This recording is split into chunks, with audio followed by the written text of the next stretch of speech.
Why do so many people who practice thought leadership struggle with getting their ideas out there? Some might say it's communication skills, confidence, or even imposter syndrome. It's only natural to feel nervous, but it's important to overcome these hesitations and get comfortable with discomfort. So today, I'm speaking with Richard Newman, the founder of Body Talk. As a child, he was diagnosed with high functioning autism. And at 18, he traveled to the foothills of the Himalayas to live with Tibetan monks who spoke no English. By learning to communicate non-verbally, it helped him develop techniques of communication that vastly increase confidence and produce impact. So today, we speak with Richard Newman about thought leadership and communication skills. I'm Bill Sherman, and you're listening to Leveraging Thought Leadership. Ready? Let's begin. Welcome to the show, Richard. Thanks so much for having me here, Bill. So today we're going to be talking about communication and its relationship to taking ideas to scale and how that piece of storytelling matters. And I want to begin with the story that you shared with me, which I think is incredibly powerful. Tell the listeners your experience of getting in that uncomfortable situation where you were standing in front of a monastery door. Great. Yeah. So if you can imagine this, think about spending 6 months of your life where you can't communicate using words. So this is where I found myself when I was 18 years old. I'd never been overseas without my parents at this point. So I was fairly fresh. And I decided that I wanted to go and teach English overseas. And I came across this opportunity to go and work at a monastery in the foothills of the Himalayas, where they wanted to improve their English. And so I ventured across India. It sort of took me a couple of days to travel up there. I eventually found this little monastery, knocked on the front door, and out came this monk to greet me. And he greeted me in Tibetan. And I remember thinking, oh, hang on a second. I thought I was here to improve your English. Do you not know how to say hello in English? And it turned out that he couldn't speak any English at all. And in the monastery, they could speak Tibetan, Nepali, and Hindi pretty well. And I spoke a bit of French and a bit of German. And after about 5 minutes, we realized that none of our languages were going to connect with each other. The only way that we would be able to communicate was through body language and tone of voice. And so they sat me down in their kitchen. They gave me a mug of Tibetan tea, which is rather strange in taste. If you haven't tried it, it's a third tea, a third butter, and a third salt. And there I was drinking this very strange drink, thinking, wow, this is going to be my life for the next 6 months. I'm going to be here drinking something strange, not able to connect with people. But over the course of about half an hour, maybe an hour had passed, we realized that through body language and tone of voice, we could really connect with each other. We could start to understand each other. And then over the course of 6 months of living with them, I was doing lessons with them each evening, usually during a blackout. Usually you're using candlelight, just sitting in their kitchen. And I would start to share words and phrases with them through body language and tone of voice. And the only way that I was able to pull this off was by having 100% congruency in my communication. So to give you an example, if I was trying to teach them the word excited, if I didn't sound excited and I didn't look excited, then I could have been saying pineapple. They had no idea. And so I had to be totally congruent. And so I came back home after that experience, totally fascinated by the possibilities of nonverbal communication and determined to study more of it, get more competent at it, and eventually went on to start teaching people these findings, which led eventually many years later to publishing research about what nonverbal communication can really achieve for us. So one of the things that I think we often overlook in the process of thought leadership, both as individuals as well as then organizations taking ideas to scale, is that we necessarily have to be comfortable with discomfort because the things which are simple and obvious to us, are not to our audience. And like you used, how do you match the word excitement with the emotion of excitement, right? And so I want to dive a little bit deeper. Let's talk about discomfort and comfort in Mm, communications and how yeah. they impact. Yeah. So often we'll get this where I've been training clients now for more than 2 decades. And we very often get people who will arrive at the beginning of a workshop and essentially will say, look, this is how I am. I'm not capable of being anything else. I can't gesture. I can't speak up. I'm not capable of projecting my voice. I can't put emotion into what I'm saying. And what we then do over the course of a couple of days, often with them, is to allow them to get into the area outside of their comfort zone to explore more of who they are. Because what I'll often say to them is, look, your current habits are not who you are. They are just your comfort zone. You've been doing them for so long that you wake up in the morning and you believe that that is who you are, but it isn't you. It is just one tiny fragment of all the potential that you have. And so to go through a couple of these, if someone says to me, oh, I can't project my voice, this is as loud as I can ever get, and I can't get my voice any louder than this. I'll say to them, okay, do you have any children? And they'll say, okay, yeah, I've got a child. I say, okay, well, your child has just run out into the road and there's a large truck coming towards it. Are you honestly going to stand by the side of the road and say, oh, please come out of the way because the truck's going to kill you? Or are you going to find that voice within you that you've had since you were born and use different musculature that may feel outside of your comfort zone, but it's there and it is freely available for you? Same, so people understand, okay, I've got it there. I just haven't used it that much. It feels outside of my comfort zone, but it is me. It is part of me. The same goes with gestures. Often people have been told, oh, you mustn't gesture because it's distracting and people won't take you seriously. But actually, as we found by published research that we created, that if you don't gesture, you're perceived to be less confident, less convincing. You are less likely to be seen as a good leader, and you're less likely to win votes if you're running for election, because people know that human beings gesture. If you're not gesturing, you are holding back your ability to connect with another human being. So what we're always talking to people about is how to get back to the way you were born to communicate. And the way you're born to communicate is that you have this free access to this huge voice, gestures, intonation, and it's what people tend to do is to get themselves into this little comfort zone over a period of time where they build up habits or armor, as I like to refer to it, where they maybe have been hurt or rejected or passed over for promotion. They may have had challenges in their personal, professional life that have led them to limit the way they communicate so that they feel less of that pain. And they find a place where they think, if I stay like this, I'll experience less pain, but you'll also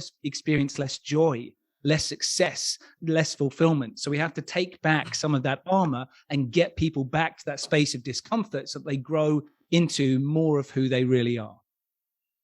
I think that's a fantastic example on the individual level of limiting beliefs in many ways. We've constructed an identity of who we are and what's possible.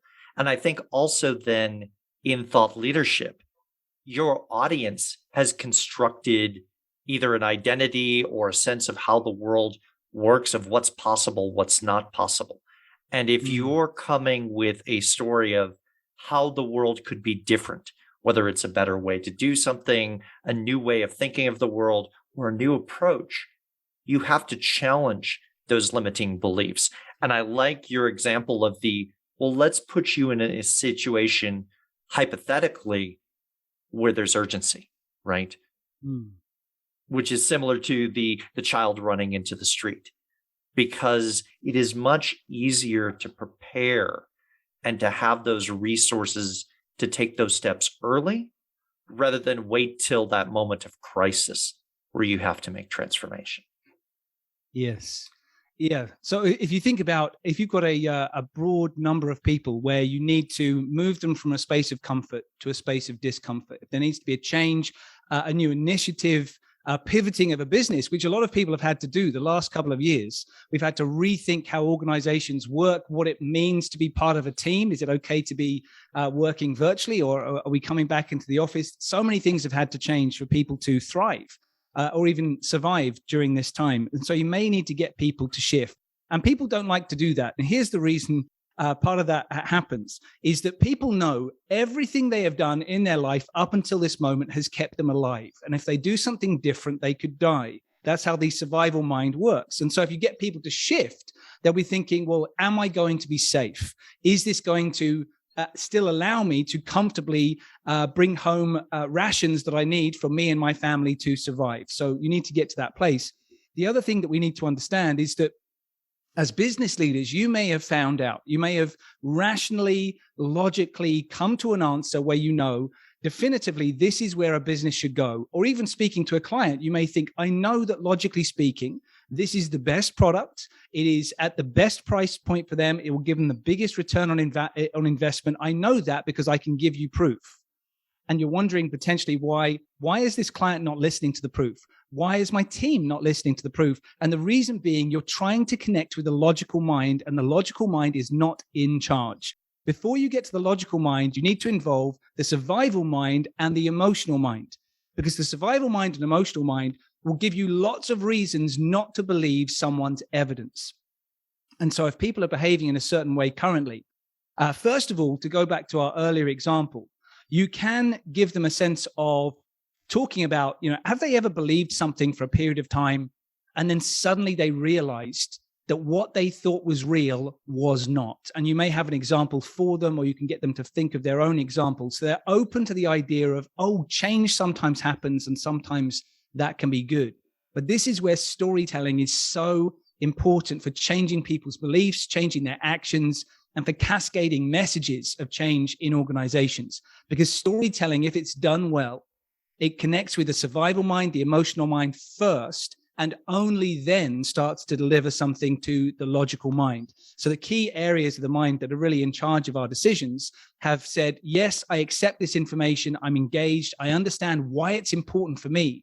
I understand what I could gain from this. Tell me how. Now you can give me your proof. And so that's the space that people really need to lean into if they want people to move forward in a new direction. And that is, I think, one of the fundamental gaps that I see again and again is the idea on its own is not a guarantee of success. And so I see people wrestle with the question of, why are average or mediocre ideas outperforming what we know are good ideas? And that ability for storytelling, or if I were to wrap it in a different frame, you have to sell and market the idea. Money may not be changing hands, but you're asking for people's time, attention, belief, effort, and you have to engage them so that they have ownership in the idea. If you cannot emotionally activate them, or if their survival sense says danger, they're going to run the other way from the idea to something that feels safe. Yeah. I love the phrase that you used in there too, the sense of giving people ownership of the idea. And this is one of the biggest challenges that I see people having, where they head in the wrong direction if they're using business storytelling, because so many organizations, they sometimes think of their company as the hero of the story. Our company is going to achieve all these things. Or the leader thinks of themselves as a hero. I've come up with this great idea, this great project, this great initiative. And when you do that, the simple question around this is, if you are the hero of the story, what is the audience? So if you think about it, if you're the hero, the audience is either going to be the victim or the villain in some way. And neither of those is good. Nobody wants to be sitting there listening to a story feeling like, if it's a hero victim situation, they don't want to feel like they need you to come into their lives to fix them because they're not capable of fixing or looking after themselves. We don't like that sense of disempowerment. We also don't like this, and I've seen this in businesses where a company is pitching to a client who they feel should be choosing them and hasn't gone ahead yet, where they start to talk to them as if they are the company is the hero and the potential client is then the villain in the situation. We've had to talk them round from that and say that's not how to go. So how should you do this instead? Very simply, you want to position yourself when you're sharing a story. You are the mentor, and whoever you're speaking to is the hero. Every single human being is the hero at the center of their own life experience, meaning that every person has challenges. and every person has goals, and we all want to move away from the challenges and towards the goals. That's our hero's journey. And what we love to have around us are people who are mentors. Mentors are people who care about our challenges. They care about our goals, and they care about the journey that will get us there. So imagine that. Imagine if you go into a meeting as a hero and you say, look, there's this new thing that we must do. I've come up with it and you're coming with me.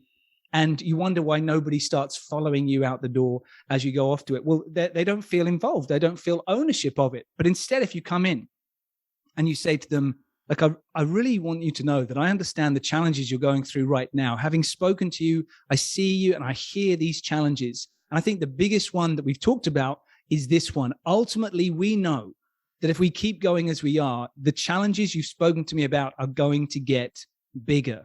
And so suddenly people are with you. They see that you are on board with what their hero's challenge is. And then you can start to describe the future through storytelling and say, what if it was possible for you to end up over here? And what if we could get there that would give you more of this thing you want and more of this thing that you want? How would that be? Is that something you're interested in? Is that something you'd like to hear more about? And again, it's them, they're in their mind, seeing themselves on their journey. They have ownership of it, at which point you can logically describe the journey because they now know why they care, and they now believe that they can see themselves on that story journey. And I think we describe this similarly in some ways. The way that I describe it is when you're practicing thought leadership, your role is to shine the spotlight on others and on ideas, right? And I think it's natural in human behavior to seek the spotlight for ourselves, right? Yeah. And you have to restrain that impulse and say, no. They're the hero. They're the one in the spotlight. The idea and they are the ones that deserve the attention. And there's an important role. Someone's got to be the spotlight operator, right? And it's okay to be a little bit in the dark and behind the scenes because people don't care that it's you. They're looking for the solution, right? And you don't have to be the hero. Yeah.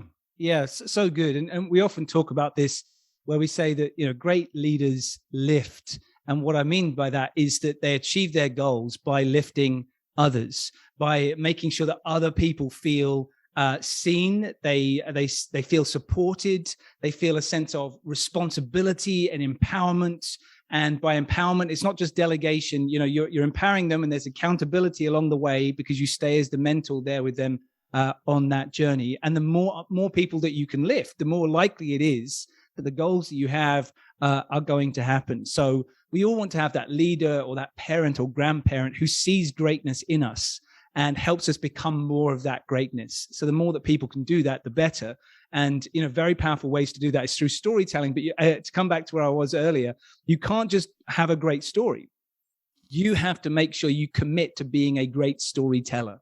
And that comes through the body language and the tone of voice. And with cascading messages these days, you've got to be comfortable with doing that on camera as well. I think too many people have turned their cameras off in the last couple of years because they don't like it. They put up a big slide with some bullet points and some graphs, and then they're only aiming to engage the logical mind. And we get this whole piece people talk about with screen fatigue, where people say, I've got too much screen time, screen fatigue I'm suffering with from work. And they finish work and then they go and watch Netflix for 3 hours. So it's not really screen fatigue. They're just not feeling engaged emotionally with what's happening, whereas they do feel engaged emotionally with the stories they might watch in the evening.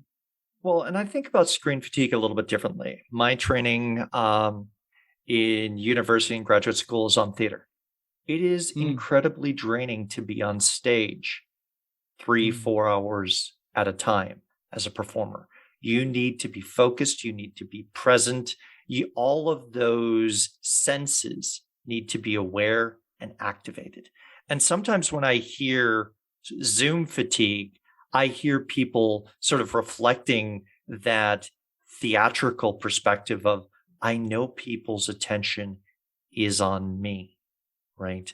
And unless you've developed those muscles and it's something that you're comfortable with, not everybody wants to be visibly on stage. There's plenty of people who are happy to be backstage or off stage or want to be in the audience.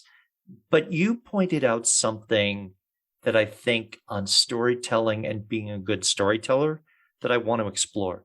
That's you have to be willing to tell the same story again and again in good ways. Because Mm. although it may be the 100th time that you've told the story, similar to if you're producing on Broadway or, the East End, that show, you've been through rehearsal after rehearsal. Even on opening night, you've done it dozens of times, Mm. right? But your audience is seeing or hearing it for the first time. Yeah. And if you can't be present and engaged with them and be respectful that they're encountering your idea maybe for the first time or hearing the story for the first time, I want to go back to your moment in the story in Tibet, where if you don't talk about excitement with excitement and you're checked out, your audience is never going to be more enthusiastic than you are. Period. Yeah. Full stop.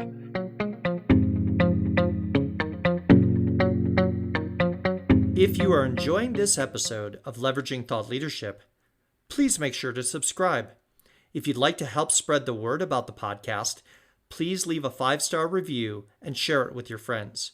We are available on Apple Podcast, Spotify, and all major platforms, as well as at leveragingthoughtleadership.com.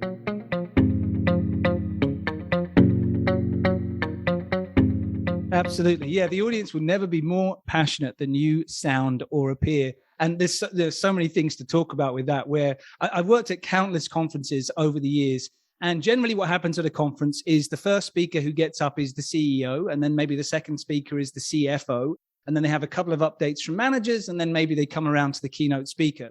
And generally one of those senior people will come up on stage not feeling very comfortable with being there. It'll be either the CEO or the CFO.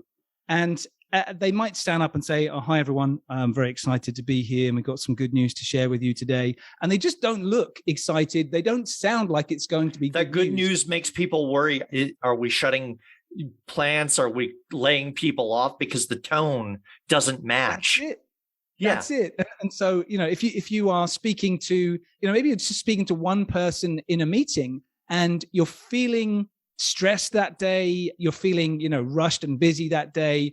But this, piece of information you're sharing is important. If you don't give it the space, if you don't give it the gravitas and the commitment, the certainty that it requires, they'll be left thinking, "Oh, this person feels quite stressed about this idea. Like it's not that important. They kind of rushed through it. So maybe I shouldn't give it much of my attention." So like you said, if you're telling a story once, or if you're telling it 1,000 times, and on that, actually, to give you an example, I worked with a Formula One racing team over the space of 4 years early in my career, where I delivered the same message 1,000 times. So 200 times a year, delivering it to people from all over the world. It was 1,000 different audiences.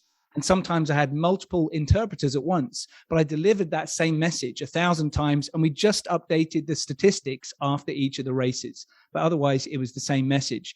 And what I was able to glean from that is that if I was mailing it in, if I was phoning it in, then I was getting much less engagement. I could test the exact same message back and forth, sometimes multiple times per day. But if I put energy into it, if I placed pauses after key moments, if I put extra expression into certain sentences, I was visibly seeing in real time greater reactions, better responses at the end. And so I encourage everybody to think about this. When you go to deliver a message, have in mind, how do I need everybody to feel by the time they finish listening to this message? And that will allow you to have a target for your body language and your tone of voice. So you're going to say the words. You've decided perhaps what the words are. You might add in a few more expressive or passionate words in there, but just giving them the information isn't good enough. So think about it this way. If you want to share information with people in business these days, you don't ever need to meet human beings again to do that. You can email it to them. You can send them a fax. You can post them a document if you want to. You never need to be there to give them information. The real reason that you're there, or the real reason that you turn on the webcam to speak to people, is to change the way they feel about the information. Now, there might be some interaction back and forth about it, but again, Your target needs to be, what is the feeling? So let's say the feeling is, I want them to feel reassured. Well, then the way that you say that information, the pace at which you say it, the way you move needs to be dictated by that sense of, I am aiming to reassure somebody. If you're aiming to excite people, whether you need to have excitement in the tone of voice, excitement in your energy, back and forth. So it totally changes the style. So, for people to feel at home with that idea, it's not about thinking, okay, I gesture on this word, I pause on this word. If you just navigate based on this is how they need to feel at the end, much like, a plane taking off in London and landing in New York, it's going back and forth along the way, but it knows what the end target is going to be. And so that's how you can move with your storytelling. That's how you can move through your meetings. So with your point on how do you want people to feel, I want to sit on this for a moment and expand that idea. So you talked Formula One. You could take a Formula One race announcer and a BBC News reader, give them the same message in the same words. But you think about the tone and the intonation of the newsreader for BBC versus the race announcer, they're going to evoke different emotions, regardless of the content. Yeah, absolutely. And we often say to people, like, if you want to get good at understanding how to change the emotion of what's happening in a meeting, watch someone deliver the news over the course of 30 minutes, because it's not all going to be bad news. There'll be positive stories, there'll be intriguing stories.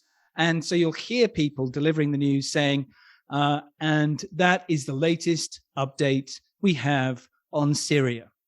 But now we're going over to London Zoo, where we've got news on a new baby panda. And suddenly the tone of voice changes. Now imagine that they did the tone of voice the other way around. Exactly. And they said, so that's the latest news that we've had on Syria.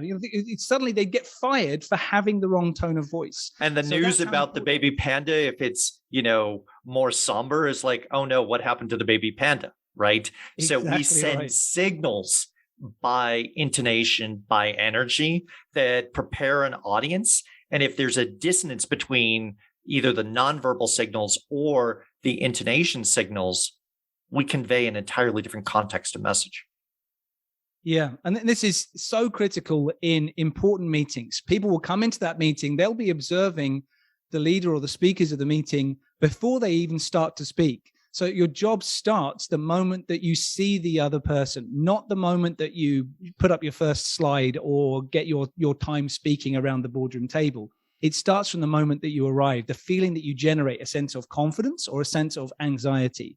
And so, for example, my wife is a doctor, and so we have lots of friends who are doctors, and they talk about when test results have come back and they need to talk to a patient. The moment the patient comes in the room, they need to be aware of the feeling of the conversation. So if for a doctor, a patient comes in and they say, oh, hi, nice to see you again, Mr. Smith. Come and take a seat. Right, I've got your test results here.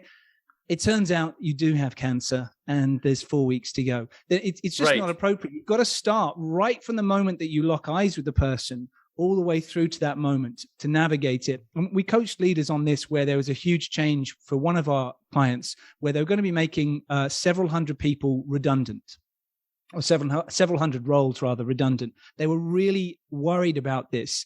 And we talked about the fact that from the moment that they go into the room, they need to be a rock in the storm, because everybody else, when they get the news, are going to start to feel stressed, anxious. What does this mean for me? And if you as the leader, you might be feeling upset. It might be involving people you've had relationships with for years who are affected by this decision. But if you look anxious and stressed, it's going to amplify the anxiety and stress for everybody else in the room. So again, you need to think, how do I want them to feel by the end? And therefore, who do I need to be based on where I'm leading them towards? So as we begin to wrap up, I want to come full circle.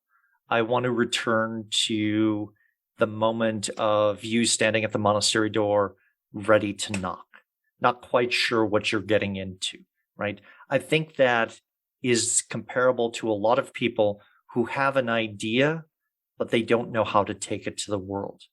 What advice would you give your younger self based on what you've learned over the past decades?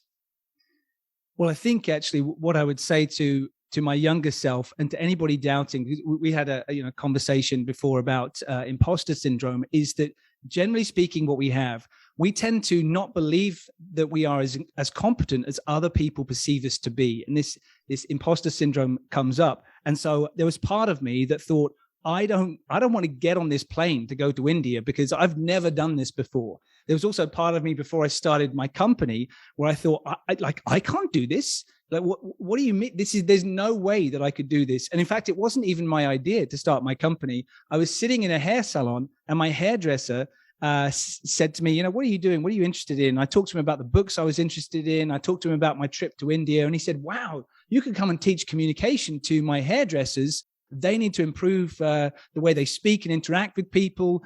Come back and do it next week.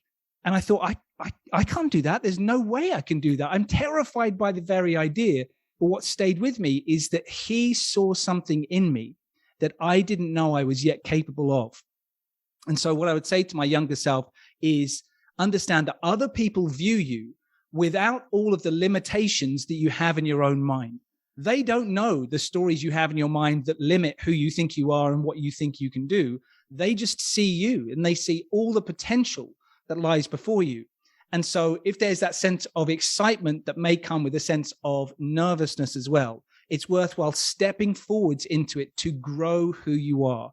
And so, I feel delighted by the fact that I took that courageous step to knock on that monastery door and enter into an adventure which I couldn't possibly have imagined before I got there. And, part of that actually, to go at the other side, was fueled by the fact that my friends at the time had a bet that I was going to be back within 2 weeks. The longest that anyone had bet was 2 weeks. I think the shortest that someone bet was 2 days. And so I thought, that's hardly enough time to do the round trip. That's exactly right. Yeah. So get on the plane there and then book a plane back. That's pretty much how much they'd bet on me. So I thought, I'm going to bet on myself. I'm going to believe that actually I can do this, even though I don't know how, because I know that I want to. And by doing it, it's going to grow who I am as a person. And I think that becomes harder. As you get older, your comfort zone sort of settles into gear and we get a bit more sort of stuck in our ways, cantankerous about, what's right and what's wrong. And so I think it's always important to think about, if you've got a goal, just know who are you going to grow into by stepping forward. You may not achieve the goal. You may not actually hit 20 million in sales this year.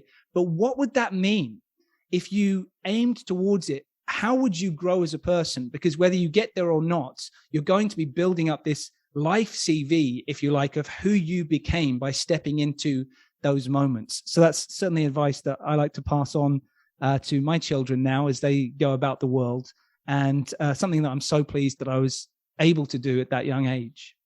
I think that's a fantastic lesson to carry forward in terms of have the courage to knock on the door and step through. And with that, I want to thank you, Richard, for joining us today. If any of our listeners want to get in touch with you, how would they do so? Where do they find you? The best place to find me and my team is at ukbodytalk.com. There's loads of resources and videos there. So ukbodytalk.com, or you can find me on LinkedIn. That's where I'm most active. So Richard Newman from Body Talk at LinkedIn. And if you're on Instagram, you can find me at Richard Newman Speaks. Thank you. If you're interested in organizational thought leadership, then I invite you to subscribe to the OrgTL newsletter. Each month, we talk about the people who create, curate, and deploy thought leadership on behalf of their organizations. Go to the website orgtl.com and choose Join Our Newsletter. I'll leave a link to the website as well as my LinkedIn profile in the show notes. Thanks for listening, and I look forward to hearing what you thought of the show.